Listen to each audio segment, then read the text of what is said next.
नमस्कार दोस्तों, मैं भगवान राम सारण एक बार पुनः आप सभी का एग्जाम एजुकेशन के इस ऑनलाइन प्लेटफॉर्म पर हार्दिक स्वागत है। हम पढ़ रहे थे वाक्य शुद्धि। और वाक्य शुद्धि की ये हमारी अंतिम क्लास है। और इस क्लास के साथ वाक्य शुद्धि कंप्लीट हो जाएगी। और वाक्य शुद्धि में जो वर्तनी से संबंधित जो अशुद्धि आती है, वाक्यों में वर्तनी से संबंधित वो हम जब शब्द शुद्धि पढ़ेंगे तब देखेंगे। बाकी जो अशुद्धियाँ वाक्य में कौन कौन सी आती है, किस तरह से आती है, उन सब का हम अध्ययन कर चुके हैं। एक दो बाकी जो बची है उनका अध्ययन हम इस क्लास में करेंगे। और सिर्फ बाकी फिर बचेगा जो वर्तनी से संबंधित त्रुटि होती है वाक्यों में, वो हम जब शब्द शुद्धि पढ़ेंगे तो शब्द शुद्धि में देखेंगे। तो आज हम सबसे पहले अगर हम वाक्य शुद्धि की अगर बात करें तो सबसे पहले हम कारक से संबंधित देखेंगे। आज का हमारा जो पहला टॉपिक रहेगा वो है कारक से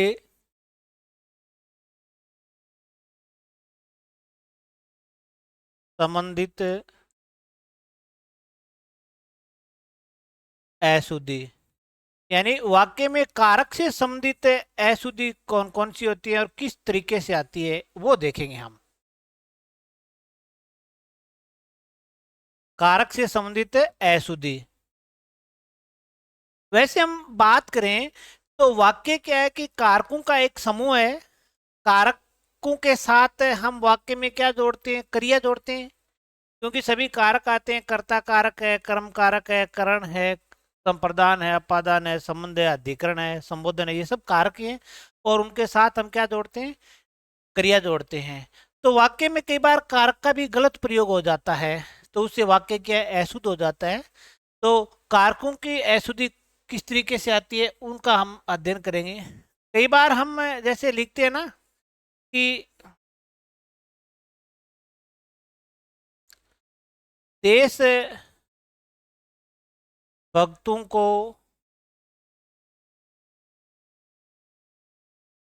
देशभक्तों को बड़ी बड़ी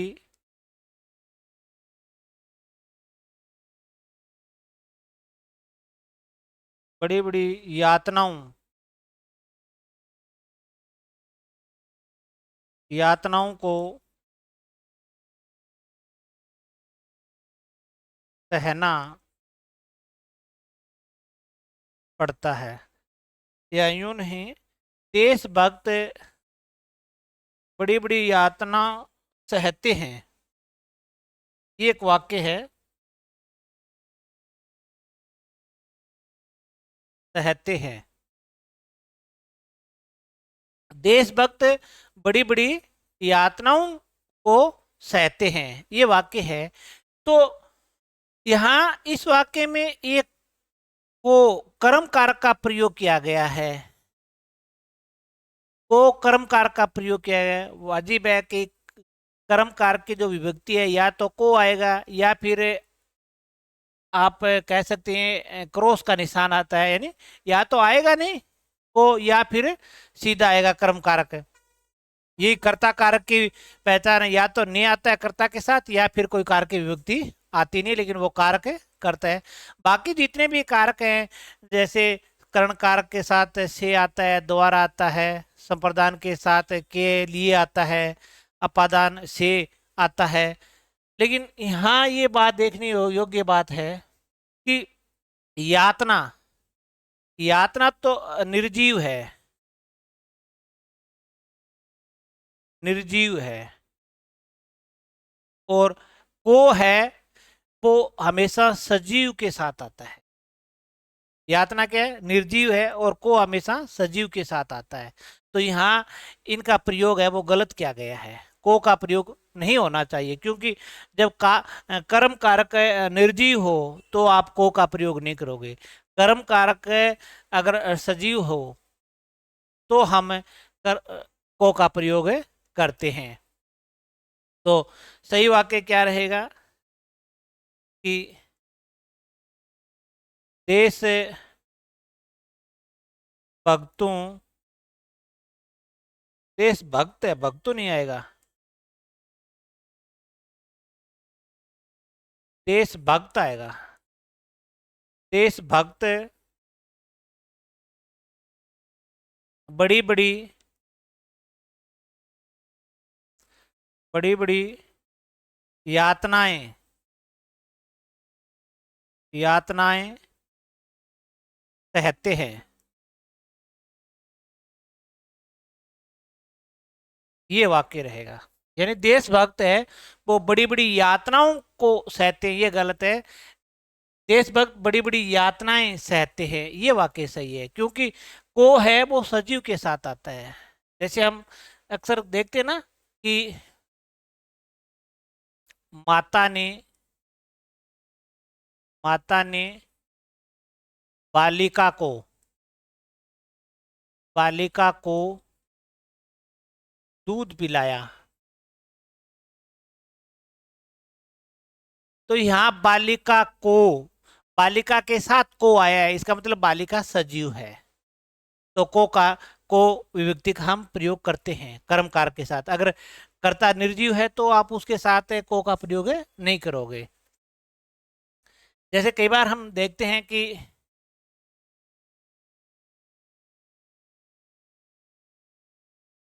अपने बच्चे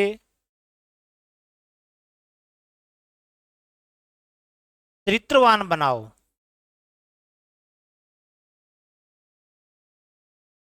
चरित्रवान बनाओ, ये लिख देते हम, लेकिन ये गलत है, क्योंकि यहाँ बच्चे सजीव है, तो आप क्या करोगे, अपने बच्चों को, बच्चों को चरित्रवान बनाओ,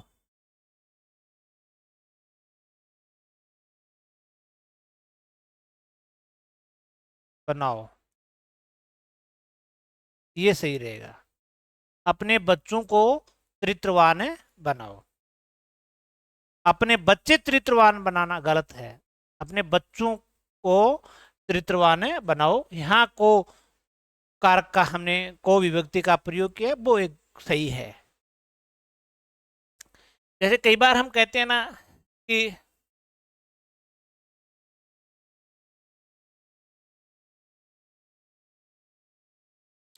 उसके सिर में घने बाल है,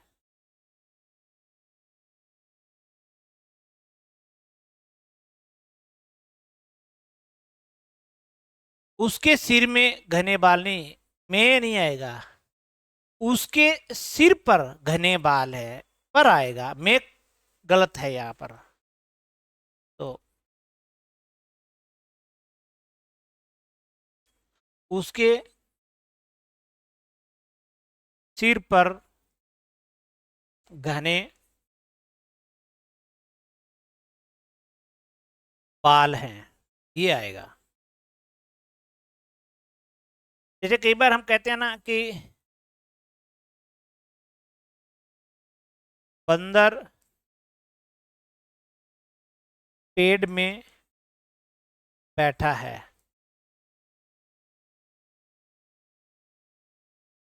पेड़ में नहीं, पेड़ पर बैठा है, वाक्य से क्या होगा, बंदर पेड़ पर बैठा है, ये वाक्य सही रहेगा। तो यहाँ दोनों जो कारकों का हमने प्रयोग किया, में और यहाँ पर भी में, दोनों की जगह क्या आएगा, पर आएगा। अक्सर हम कह देते हैं कि सिर में घने बाल है, नहीं, सिर पर घने बाल है, या बंदर पेड़ में बैठा है, नहीं, पेड़ पर बैठा है, ये वाक्य सही रहेगा। जैसे कई हम लिखते हैं ना कि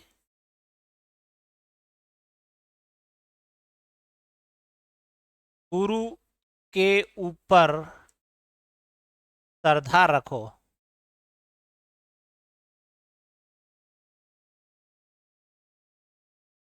रखो, ये गलत है। के ऊपर नहीं, के ऊपर नहीं है। या तो गुरु पर श्रद्धा रखो या गुरु के प्रति श्रद्धा रखो, ये दो सही हो सकते हैं।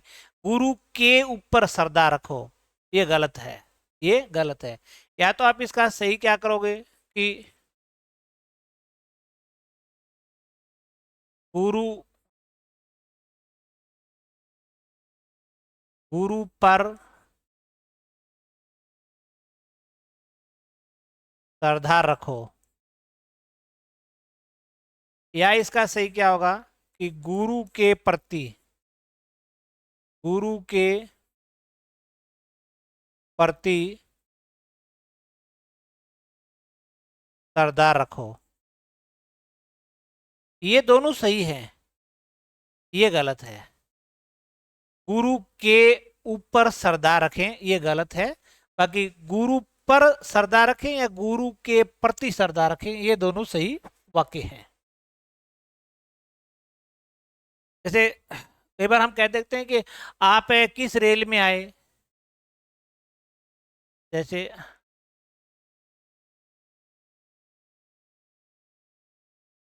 आप किस रेल में आए, नहीं, आप किस रेल से आए, मैं नहीं, रेल से आए, साधन के रूप में हमने इसको प्रयोग किया है, तो साधन के रूप में से आता है। आप किस रेल से आए, ये सही है। मैं गलत है, क्योंकि साधन के रूप में रेल का प्रयोग किया है, तो साधन से आता है करण कारक के रूप में। में अधिकरण कारक की विभक्ति है। जैसे कई बार हम कहते हैं ना कि आजकल राजनीति में अपराधीकरण हो गया है, और बहुत बढ़िया उदाहरण है। जैसे आजकल राजनीति में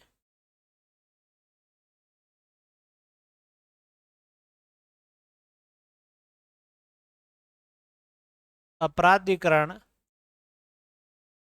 हो गया है।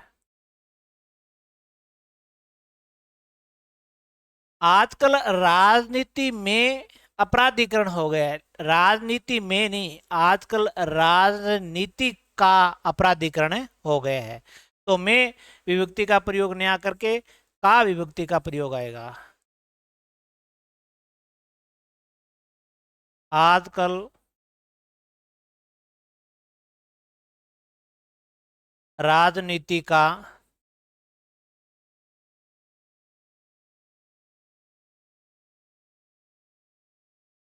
अपराधीकरण हो गया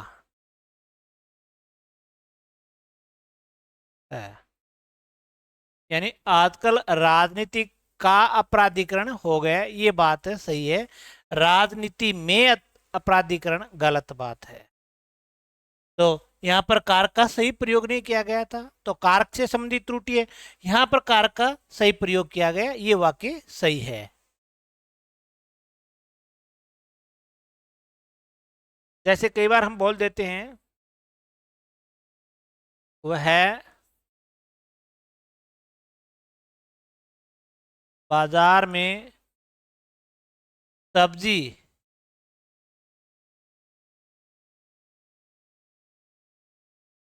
लाने गया है। वह बाजार में सब्जी लाने गया है, ये गलत है। वह बाजार से सब्जी लाने गया है, तो यहाँ कार का गलत प्रयोग हुआ है। में की जगह क्या आएगा, से आएगा। वह बाजार से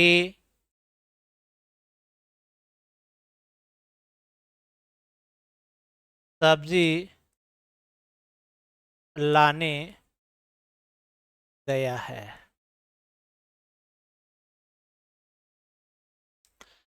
तो यहाँ कारक का में विभक्ति का गलत प्रयोग है, यहाँ पर से विभक्ति का प्रयोग सही होगा। कई बार हम जैसे बोल लेते हैं, क्योंकि कई बार दो कर्म कारक प्रयुक्त होते हैं वाक्य में, एक तो मुख्य कर्म होता है और एक गौण कर्म होता है। लेकिन जैसे मैंने एक वाक्य लिखा था कुछ देर पहले, जैसे माता दूध बालिका को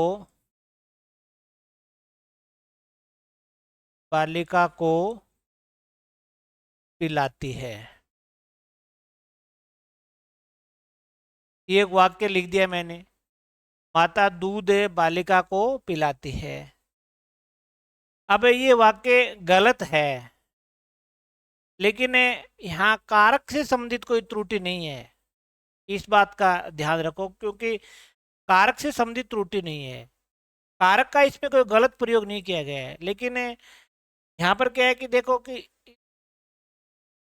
दूध और बालिका ये मुख्य कर्म है, वाक्य में दो कर्म है, ये मुख्य कर्म है और ये गौण कर्म है। ये गौण कर्म है, वाक्य में गौण कर्म पहले आता है और मुख्य कर्म बाद में आता है। हमेशा अगर एक ही वाक्य में दो कर्म कारक प्रयुक्त होते हैं तो गौण कर्म पहले आएगा और मुख्य कर्म है वो बाद में आता है।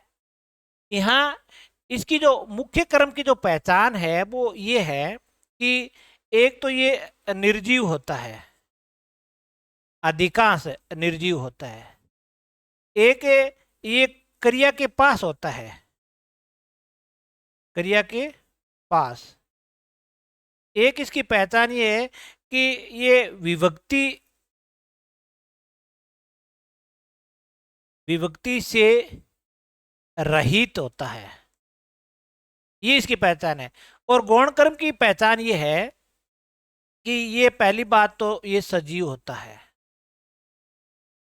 दूसरी इसमें क्या है कि क्रिया से दूर होता है, क्रिया से दूर। तीसरी बात है विभक्ति सहित होता है, ये विभक्ति सहित होता है। ये गौण कर्म और मुख्य कर्म की पहचान है कि गौण कर्म में एक तो निर्जीव होगा, लेकिन कई बार दोनों ही कर्म होते हैं वो सजीव आ जाते हैं। ये क्रिया के पास होता है, ये इसकी मुख्य पहचान है मुख्य कर्म की, और इसमें विभक्ति नहीं है, इसके साथ विभक्ति नहीं है। और जो गौण कर्म है वो एक सजीव होगा और क्रिया से दूर होगा, और इसके साथ जैसे विभक्ति लगा रखी है, विभक्ति होगी। तो इस चीज का आप थोड़ा सा ध्यान रखोगे। जैसे वाक्य इसका सही रूप होगा वो ये है,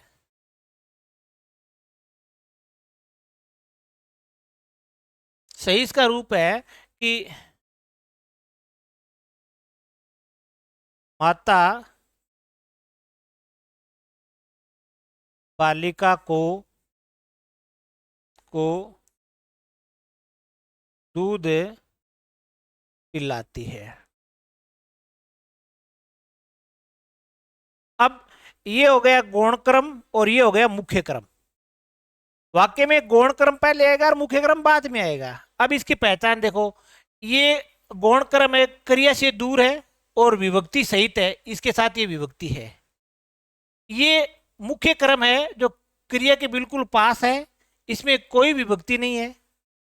ये इसकी दो मुख्य पहचान है। सजीव दोनों भी हो सकते हैं, अधिकांश वाक्य इस प्रकार के आएंगे कि मुख्य जो कर्म होगा वो निर्जीव होगा, लेकिन कई बार सजीव भी हो जाते हैं। लेकिन वहां पर भी एक कंडीशन होगी, वो उसकी बात हम बाद में करें। लेकिन इस चीज का आप ध्यान रखो, यहाँ जो त्रुटि मानी गई है वो पदक्रम की त्रुटि मानी गई है। हमने कार का गलत प्रयोग नहीं किया है, हमने कोई कर्म की जगह करणकार का प्रयोग नहीं किया है, लेकिन हमने पदों को व्यवस्थित नहीं किया था सही तरीके से। तो इस वाक्य में पदक्रम की त्रुटि है, ये आप ध्यान रखोगे, पदक्रम की त्रुटि है। यहाँ कारक की त्रुटि तब होती जैसे हमने कर्ता कर्म कारक की जगह करण कारक का प्रयोग कर दिया, या करण के जगह संप्रदान अपादान दूसरे कार का प्रयोग कर दिया। यहाँ दूसरे कार का प्रयोग नहीं किया गया है, बल्कि पदों को आगे पीछे लिखा गया है। और जब पदों को हम आगे पीछे लिखते हैं, उपयुक्त स्थान पर पद नहीं लिखते हैं, तो वहां पर हम जो त्रुटि मानते हैं वो पदक्रम की त्रुटि मानते हैं। तो ये कोई देखने वाली बात है। अब हम आगे जो अगली जो त्रुटि पढ़ते हैं वो है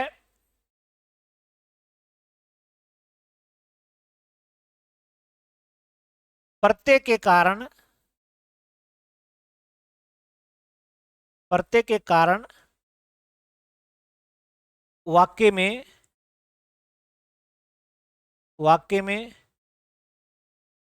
वर्तनी अशुद्धि।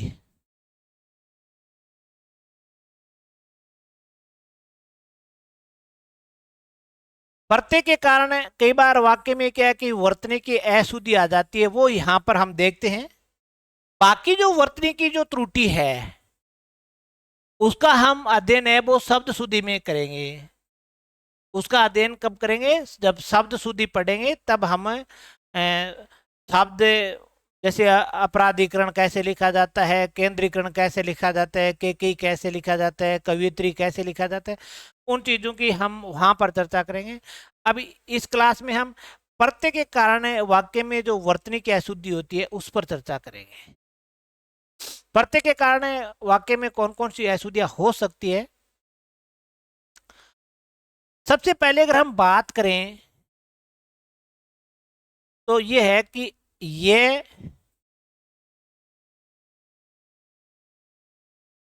प्रत्यय के बाद ता प्रत्यय का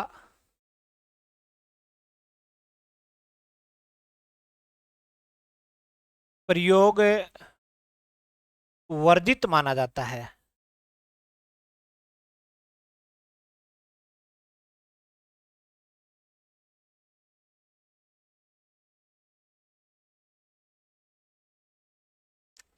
ये प्रत्यय के बाद आप वाक्य शब्द में ता प्रत्यय नहीं लगाओगे। अगर आप लगाते हो तो शब्द भी गलत होगा और वाक्य भी गलत होगा। जैसे यहां पर हम देखते हैं कि जैसे एक शब्द है सुंदर, और इसमें मैंने ये प्रत्यय लगा दिया और शब्द बना दिया सौंदर्य। सौंदर्य, सुंदर एक विशेषण है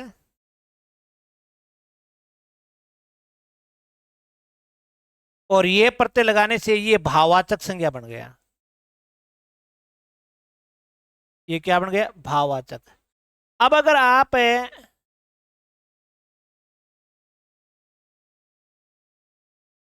सौंदर्य शब्द में अगर ता जोड़ते हो और शब्द बनाते हो सौंदर्यता, ये गलत है, क्योंकि ता प्रत्यय भी भाववाचक संज्ञा बनाने में प्रयुक्त होता है और भाववाचक संज्ञा पहले से बनी है। अगर ये प्रत्यय के लगने से ये भाववाचक संज्ञा बन गई तो फिर ता प्रत्यय जो भाववाचक संज्ञा ही बनाता है तो उसको लगाना गलत माना गया है, क्योंकि जो शब्द पहले से ही भाववाचक संज्ञा में है अब उसमें फिर भाववाचक प्रत्यय नहीं जोड़ोगे। इसका अर्थ है कि एक प्रत्यय को जोड़ने से ये भाववाचक बना है और फिर भाववाचक में दूसरा प्रत्यय जोड़कर आप उसे दोबारा भाववाचक बना रहे हो तो गलत है। यानी एक ही अर्थ के दो प्रत्यय आ गए, एक ही अर्थ के दो प्रत्यय। हाँ, आप ऐसे कर सकते हो, जैसे सुंदर है और इसमें ता प्रत्यय जोड़ दो और सुंदरता बन गई। सुंदरता, ये भी भाववाचक है, ये भी भाववाचक शब्द है, ये विशेषण है। विशेषण में हमने ता यानी भाववाचक प्रत्यय जोड़ा और सुंदरता बन गया, भाववाचक बन गया सुंदरता। ये सही है, सौंदर्य सही है, लेकिन अब ये भी भावाचक प्रत्यय और ये भी भावाचक प्रत्यय, और दोनों को हमने एक साथ ही एक शब्द में जोड़ दिया, तो वो गलत है। तो वो क्या माना जाएगा? गलत माना जाएगा। जैसे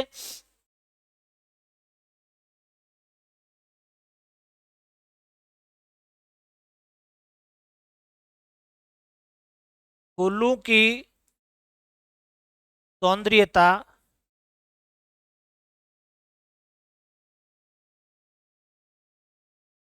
अच्छी लग रही है।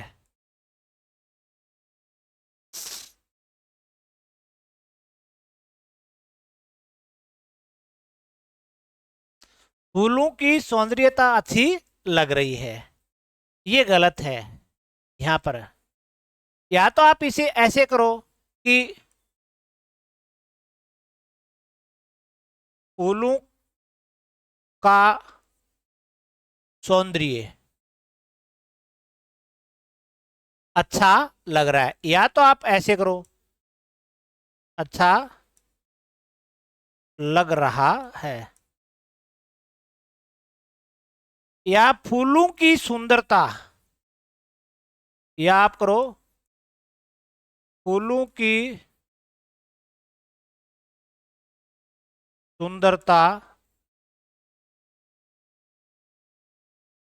अच्छी लग रही है।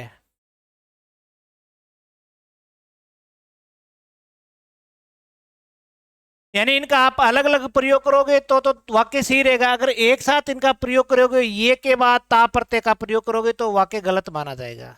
एक बात ये ध्यान रखोगे कि ये प्रत्यय के बाद आप ता प्रत्यय का प्रयोग नहीं करोगे। आप अलग अलग कर लो, यहाँ सौंदर्य बन गया, यहाँ सुंदरता बन गया, दोनों ही शब्द भाववाचक है, लेकिन एक साथ दोनों का प्रयोग किया तो ये वाक्य गलत हो गया। ये शब्द भी गलत है और फिर शब्द गलत है तो वाक्य भी गलत है।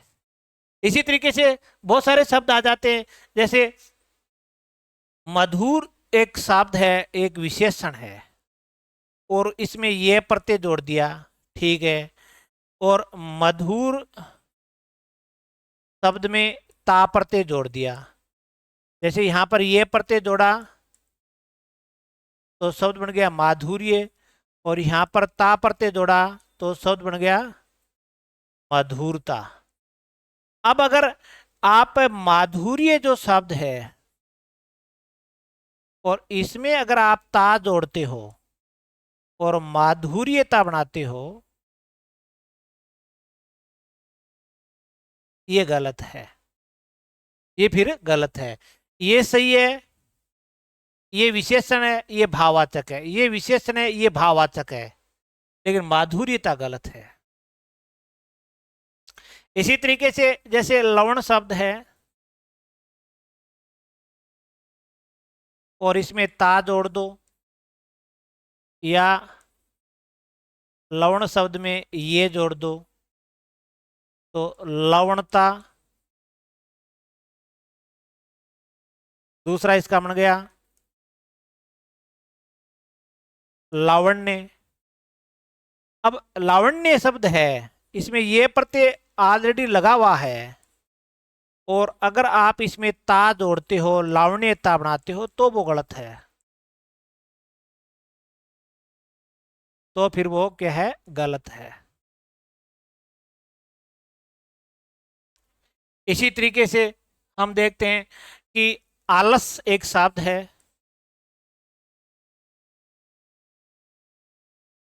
और इसमें अगर ये प्रत्यय जोड़ दो तो आलस्य बन गया, ये भी सही है, लेकिन आलस्य में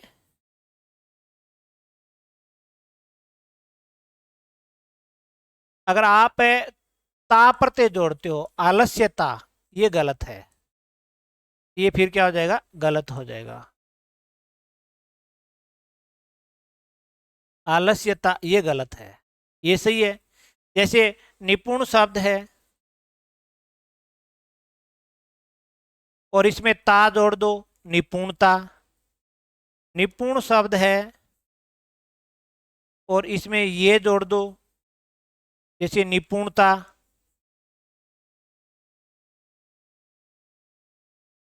और इसमें ता जोड़ दो, नैपुण्य। लेकिन अगर नैपुण्य जो शब्द है और इसमें अगर आप ता जोड़ते हो, नैपुण्यता, ये गलत है। तो इन चीजों का आप अक्सर ध्यान रखोगे कि ये प्रत्यय के बाद कौन सा प्रत्यय नहीं आएगा, ता प्रत्यय नहीं आएगा। दूसरा एक, कई बार हम देखते हैं ये प्रत्यय के बाद अन्य प्रत्यय, अन्य प्रत्यय प्रत्यय वर्जित माना जाता है।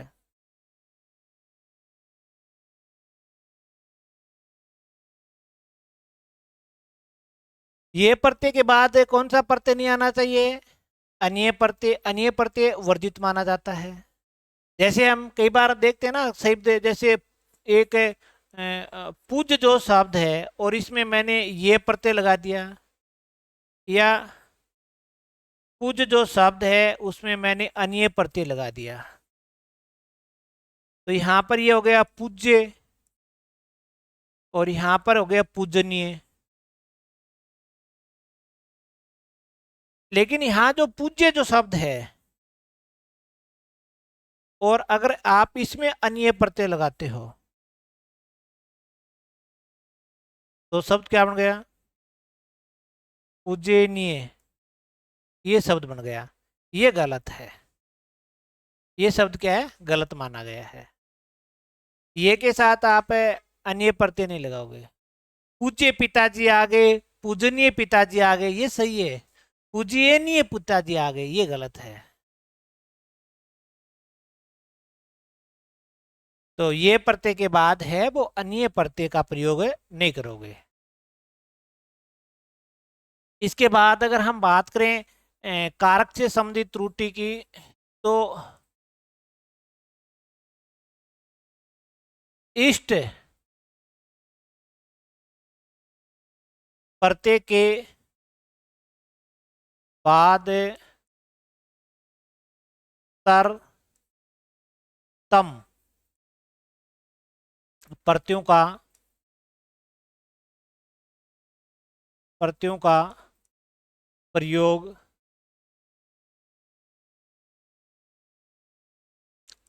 वर्जित माना जाता है।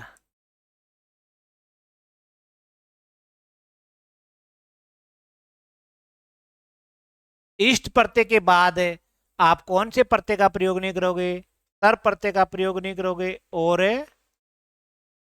तम प्रत्यय का प्रयोग नहीं करोगे। जैसे इष्ट जो प्रत्यय है, इष्ट प्रत्यय का प्रयोग कब करते हैं, कि सभी में तुलना करनी हो, सभी में तुलना, सभी में तुलना करके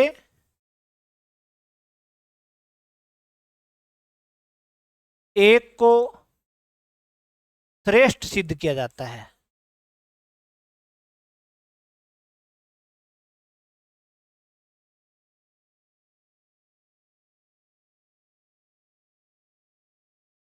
सभी में तुलना करके एक को श्रेष्ठ सिद्ध किया जाता है इष्ट प्रत्यय में। और जो तम प्रत्यय है उसमें भी यही है, सभी में तुलना की जाती है, सभी में तुलना है, सभी में तुलना करके एक को श्रेष्ठ सिद्ध करना। जो तर प्रत्यय है वो आता है दो में तुलना, दो में तुलना, दो में तुलना करके एक को श्रेष्ठ सिद्ध करने के लिए हम तर प्रत्यय का प्रयोग करते हैं। और इष्ट और तम प्रत्यय तो हम सभी में तुलना करके एक को श्रेष्ठ बताते हैं, गुण या दोष के आधार पर एक को श्रेष्ठ बताते हैं, चाहे दोष के आधार पर बताओ चाहे गुण के आधार पर बताओ। तम प्रत्यय में भी यही है कि सब में तुलना करके एक को हम गुण या दोष के आधार पर श्रेष्ठ सिद्ध करते हैं। और तर प्रत्यय का मतलब होता है कि दो वस्तुओं में, दो व्यक्तियों में तुलना की जाती है और एक को श्रेष्ठ बताया जाता है। अब इन पर इष्ट प्रत्यय अगर किसी शब्द में लगाया तो इसके बाद तर और तम प्रत्यय का प्रयोग नहीं करोगे, क्योंकि पहले से अगर एक तुलनात्मक प्रत्यय लगा है, तुलना करने वाला, तो फिर ये तुलना करने वाले दूसरे प्रत्यय का प्रयोग नहीं करोगे। जैसे हम बात करते हैं कि एक शब्द है श्रेय, और श्रेय में मैंने इष्ट प्रत्यय लगा दिया और क्या बना दिया, श्रेष्ठ बना दिया। क्या बना गया, श्रेष्ठ। अब अगर हम इस श्रेष्ठ के अंदर, श्रेष्ठ शब्द है, इसमें अगर तम जोड़ते हैं या तर जोड़ते हैं तो जैसे शब्द बन गया श्रेष्ठतर या श्रेष्ठतम।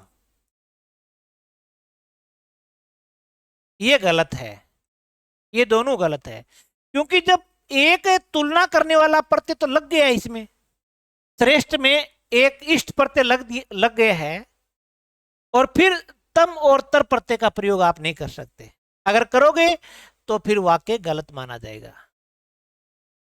जैसे एक हम बात करते हैं कि महादेवी वर्मा वर्मा हिंदी की श्रेष्ठतम कवियत्री है।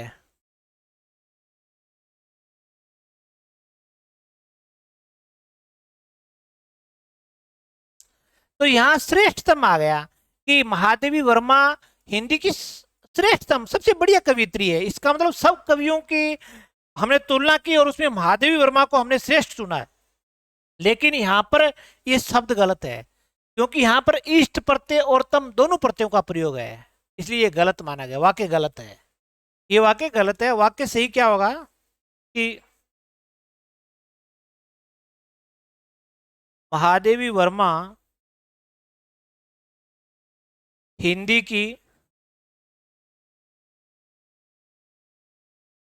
की श्रेष्ठ कवियत्री है, यही आप लिखोगे।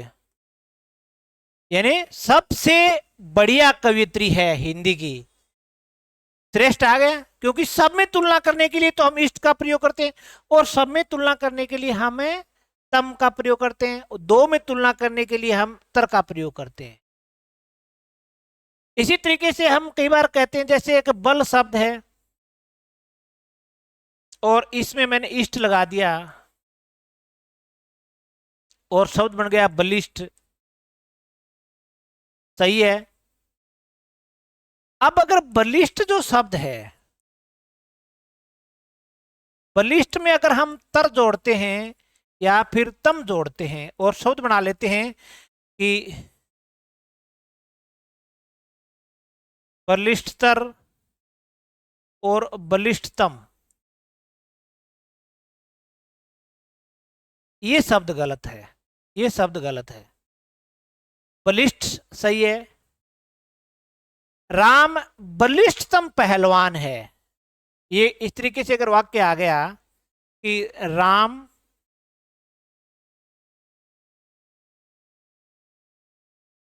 बलिष्ठतम पहलवान है,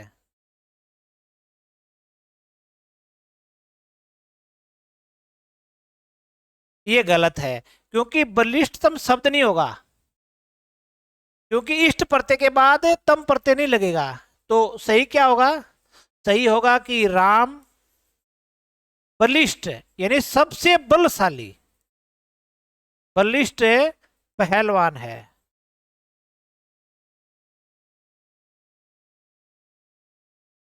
ये सही है, ये गलत है, बलिष्ठतम शब्द गलत है। इसी तरीके से हम कई बार देखते हैं कि जैसे वरिष्ठ शब्द वरिष्ठ बन गया, ये सही है, लेकिन फिर हम बढ़ा लेते हैं कि वरिष्ठतम या वरिष्ठतम, वरिष्ठतर, ये गलत है। जैसे कनिष्ठ शब्द सही है, और जैसे इसी में हम अगर प्रत्यय जोड़ते हैं, जैसे कनिष्ठतर या फिर कनिष्ठतम, ये गलत है, ये गलत है, ये सही है बस। क्योंकि इष्ट प्रत्यय तब तब लगाते हैं जब हमें बहुत सारी चीजों में तुलना करके एक को श्रेष्ठ सिद्ध करना पड़ता है। और तम प्रत्यय का भी एक अर्थ है कि सब में तुलना करके एक को श्रेष्ठ सिद्ध किया जाता है। और तर प्रत्यय का मतलब होता है दो में तुलना करना, दो में तुलना करके एक को श्रेष्ठ सिद्ध करना। तो इस चीज का आप ध्यान रखोगे। एक, अगर किसी वाक्य में इष्ट प्रत्यय लगा है, अगला है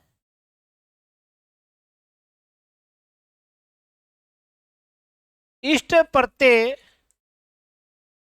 इष्ट प्रत्यय के साथ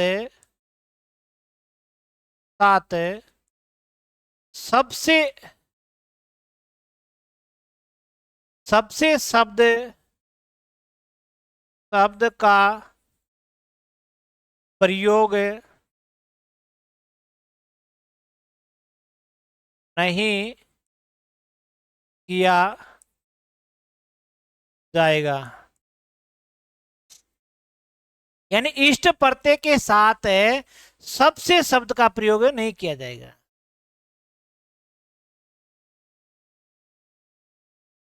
जैसे हम एक शब्द लिखते हैं,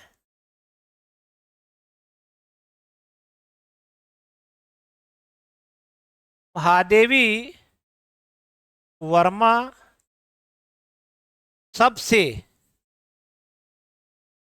सबसे श्रेष्ठ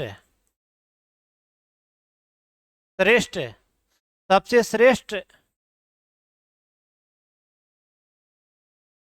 कवित्री हैं, ये कर दिया। ये गलत है वाक्य, क्योंकि यहां इष्ट प्रत्यय लगा है। क्या लगा है? इष्ट प्रत्यय। और इष्ट प्रत्यय का मतलब होता है सबसे, सब में तुलना करके। और फिर उस अर्थ को और लिख दिया हमने। एक तो एक अर्थ का क्या है, हमने प्रत्यय लगा दिया, और फिर प्रत्यय का अर्थ और लिख दिया। इसका मतलब एक ही अर्थ के दो शब्द हो गए, तो ये वाक्य गलत माना गया है। यानी इस श्रेष्ठ का मतलब ही है कि सबसे, सबसे फिर श्रेष्ठ शब्द लगाना। श्रेष्ठ शब्द का अर्थ क्या है कि सबसे है। यानी महादेवी वर्मा श्रेष्ठ कवियत्री, यानी सबसे अच्छी कवियत्री, यही भाव है। तो फिर ये शब्द लगाने की आवश्यकता नहीं है, ये गलत है। तो सही वाक्य क्या होगा? महादेवी वर्मा श्रेष्ठ कवियत्री है, श्रेष्ठ कवियत्री है, ये सही है। तो इष्ट प्रत्यय के साथ सबसे जो शब्द है वो उसका प्रयोग करना वर्जित है। तो ये थी वाक्य से अशुद्धियां। हमने काफी अशुद्धियों का अध्ययन किया है। बहुत सारी जितनी भी जो वाक्यों में अशुद्धियां आ सकती है एग्जाम में, उन सबको हमने गहनता से इनका अध्ययन किया है।